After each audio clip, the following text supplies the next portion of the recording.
इस्लाम दुनिया का दूसरा सबसे बड़ा धर्म है। पूरी दुनिया में करीब 191 करोड़ लोग इस धर्म को मानते हैं। 7वीं सदी में अरब देशों से शुरू होने वाला इस्लाम काफी तेजी से पूरी दुनिया में फैला और आज दुनिया का सबसे तेजी से फैलने वाला धर्म है।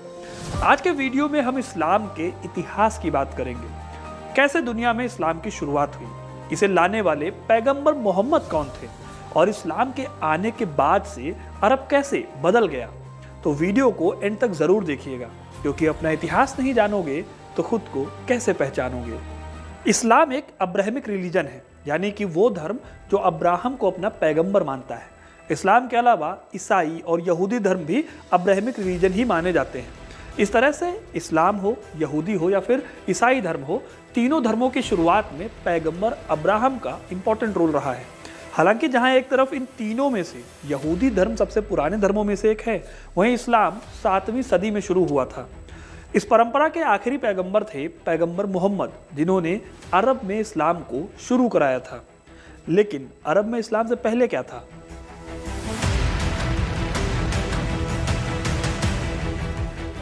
दोस्तों, इस्लाम की शुरुआत से पहले अरब का पूरा एरिया कई कबीलों में बटा हुआ था। इसमें कुछ बेहद खतरनाक कबीले थे, जैसे कि हनीफा, कुरैश और किलाब ट्राइब। ये सारी यहाँ की बेहद पावरफुल ट्राइब्स में से एक हुआ करती थी। हालांकि बाद में यहाँ पर यहूदी धर्म का प्रभाव बढ़ा।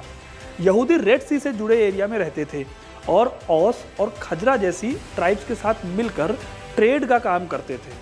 इस्लाम से पहले के अरब पर मैंने डिटेल में एक वीडियो बनाया है, जिसे आप इस लिंक पर क्लिक करके देख सकते हैं। दोस्तों, मक्का और मदीना दोनों ही इस्लाम के आगमन से पहले ही अपने आप में प्रसिद्ध जगहें थी। मक्का वो जगह थी जहां पर ट्राइब्स के झगड़ों का सुलहनामा होता था, इसलिए मक्का एक तरह से पूरे प्री इस्लामिक अरेबिया का सबसे इम्पोर्टेंट शहर था और ये आज तक इम्पोर्टेंट है। इस मक्का पर कुरैश कबीले का कब्जा हुआ करता था। इसी कुरैश कबीले से आते थे पैगंबर मोहम्मद, जिन्होंने साल 623 में इस्लाम की नींव रखी थी। तो अब ये भी जान लेते हैं कि पैगंबर मोहम्मद कौन थे और उन्होंने इस्लाम की नींव कैसे रखी थी।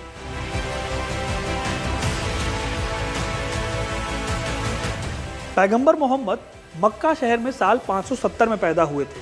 उनके पिता का नाम अब्दुल्ला और माता का नाम अमीना था। मोहम्मद साहब अपने दादा अबू मुतालिब के बेहद करीब थे। उन्होंने ही अपने पोते का नाम मोहम्मद रखा था। ये वही अबू मुतालिब थे जिन्होंने खोए हुए आबे जमजम को ढूंढा था। पैगंबर के जन्म के 6 महीने पहले ही उनके पिता अब्दुल्ला का निधन हो गया था। इस तरह पैगंबर मोहम्मद का पालन पोषण हलीमा अल सादिया नाम की महिला ने किया। इन्होंने 2 साल तक पैगंबर को पाला पोसा और उसके बाद उन्हें उनकी मां अमीना को वापस दे दिया। लेकिन आगे चलकर उनकी मां का भी देहांत हो गया। तब मोहम्मद की जिम्मेदारी उनके दादाजी के कंधों पर आ गई। हालांकि फिर 2 साल के बाद उनका भी देहांत हो गया।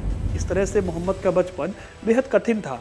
दादाजी की मौत के बाद पैगंबर मोहम्मद के चाचा अबू तालिब ने उन्हें पाला पोसा। पैगंबर मोहम्मद बचपन से मेहनती थे। बहुत कम उम्र में उन्होंने अपने चाचा के काम में हाथ बटाना शुरू कर दिया था। सिर्फ 9 साल की उम्र में वो व्यापार सीखने के लिए अपने चाचा के साथ सीरिया की यात्रा करते थे। वहीं सीरिया में एक ईसाई धर्म के विद्वान ने 12 साल के मोहम्मद को देखकर ये भविष्यवाणी की कि ये लड़का आगे चलकर बहुत महान काम करेगा। उस टाइम पर अरब के लोगों को बेईमान माना जाता था, लेकिन इसके ठीक उलट पैगंबर मोहम्मद शुरुआत से ही बेहद ईमानदार और सच बोलने वाले इंसान थे। लोग उनकी ईमानदारी देखकर हैरान हो जाते थे, क्योंकि अरब में ऐसे ईमानदार आदमी का होना आम बात नहीं थी। इसी स्वभाव के कारण लोगों ने उन्हें अल अमीन और अल सादिक कहना शुरू कर दिया, जिसका मतलब होता है भरोसेमंद और सच्चा। पैगंबर मोहम्मद अपने स्वभाव के कारण मक्का में इतने प्रसिद्ध हुए कि खदीजा नाम की एक महिला ने शादी करने का प्रस्ताव उन्हें सामने से भेजा। वो 40 साल की विधवा औरत थी और इस समय पैगंबर मोहम्मद की उम्र मात्र 25 साल थी। उम्र में इतना फर्क और विधवा होने के बावजूद भी उन्होंने शादी के इस प्रस्ताव को कबूल कर लिया और इस तरह हजरत खदीजा पैगंबर मोहम्मद की पहली पत्नी बनी। पैगंबर मोहम्मद ने अपने पूरे जीवन में कुल 13 शादियां की थी, लेकिन उन्हें बच्चे अपने 2 ही पत्नियों से हासिल हुए। पैगंबर मोहम्मद के व्यक्तित्व में कुछ ऐसी बातें थी जो उन्हें अरब के दूसरे लोगों से अलग बनाती थी। जैसे वो कभी अकेले खाना नहीं खाते थे। खाना खाने के पहले और बाद में हाथ धोते थे। सोच कर देखिए कि ये इतना कॉमन काम भी उस टाइम पर बड़ा माना जाता था, क्योंकि अरब के लोग तब इतने सभ्य नहीं हुआ करते थे। इन लोगों के लिए चोरी, डकैती, शराब पीना और मासूम लोगों की बस ऐसे ही जान ले लेना आम बात थी। ये सब देखकर पैगंबर मोहम्मद बहुत परेशान होते थे और एक बार वो हीरा नाम की गुफा में चले गए। कहा जाता है कि साल 610 ईस्वी में जब वो इस गुफा में गए तो उन्हें जन्नत के दूत जिब्राइल मिले, जिन्होंने पैगंबर से कुरान की आयतों को पढ़ने को कहा। पैगंबर मोहम्मद ने उनकी बात को मानकर ऐसा ही किया। फिर जिब्राइल ने पैगंबर से लोगों को कुरान की शिक्षा देने को कहा। जिब्राइल ने कहा कि अल्लाह ने तुम्हें आखिरी नबी यानी कि पैगंबर चुना है, इसलिए लोगों को कुरान के बारे में बताओ। उस समय पैगंबर मोहम्मद 40 साल के थे। खुद को चुने जाने की बात सुनकर काफ़ी परेशान और बेचैन थे। उन्होंने घर वापस आकर अपनी इस परेशानी के बारे में घर में लोगों को बताया। उनकी पत्नी खदीजा और उनके चचेरे भाई ने समझाया कि परेशान नहीं होना चाहिए, अल्लाह की बात मानकर इस्लाम को आगे बढ़ाने का काम करना चाहिए। अब परेशानी यह थी कि अरब के लोग कैसे उनके नबी होने की बात को मानेंगे। सबसे पहले उनकी पत्नी हजरत खदीजा ने उन्हें अपना पैगंबर कबूल किया।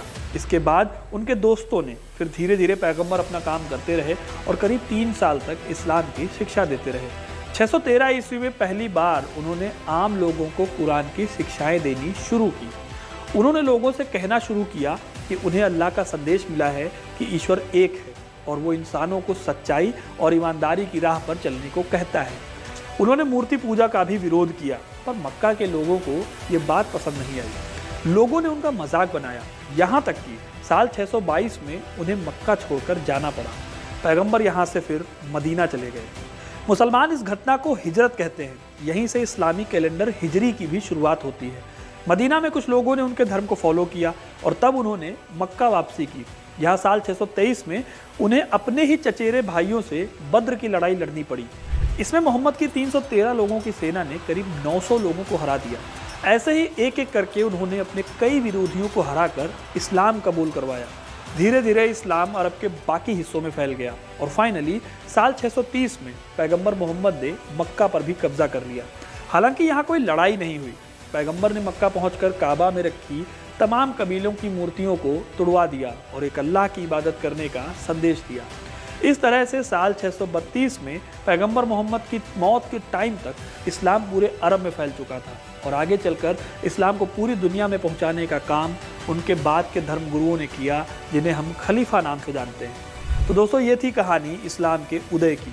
आपको ये कहानी कैसी लगी हमें कमेंट करके ज़रूर बताइएगा। वीडियो को लाइक और शेयर करना ना भूलें और ऐसी तमाम इंटरेस्टिंग कहानियों के लिए हिस्ट्री कनेक्ट को सब्सक्राइब जरूर करें। धन्यवाद।